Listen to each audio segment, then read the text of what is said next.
எடுத்துகிட்டு சின்ன சுரக்காய் பிஞ்சு சுரக்காயாக எடுத்துக்கணும். அது நல்லா மேல் தோலெல்லாம் சீவிட்டு உள்ளே இருக்கிற விதை அந்த இதெல்லாம் எடுத்துடணும். விதையெல்லாம் எடுத்துகிட்டு நல்லா நெய்ஸாக மிக்சியில் அரைச்சிட்டு நெய் 3 ஸ்பூன் ஊற்றி நல்லா முந்திரி திராட்சைலாம் அதில் வறுத்து எடுத்துகிட்டு அந்த நெய்யை அதிலே விட்டுட்டு அந்த சுரக்காய் அரைச்சதை அதில் ஊற்றி தண்ணி கிண்ணியெல்லாம் சேர்த்தவே கூடாது.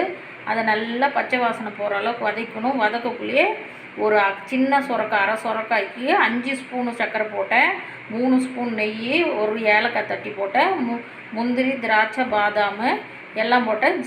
ஜிலேபி பவுட்ரு ஜாங்கரி பவுட்ரு ஒரு சிட்டிகை போட்டேன். எல்லாம் போட்டு நல்லா பச்சை வாசனை போன பின்னாடி சர்க்கரை போடணும். சர்க்கரை போட்டு நல்லா வதக்கி தட்டில் நெய் தடவி அதை எடுத்து ஊற்றி செஞ்சுருக்கேன் பாருங்கள். செம்ம சூப்பராக இருக்குது. அது வாசனை டேஸ்ட்டு எல்லாமே ரொம்ப லெவலில் இருக்குது. நீங்கள் யாராவது இது மாதிரி செஞ்சு பார்த்துட்டு எனக்கு உடனே கமெண்ட் பண்ணுங்கள். வாங்க சுரக்காய் அல்வா சாப்பிட்லாம்.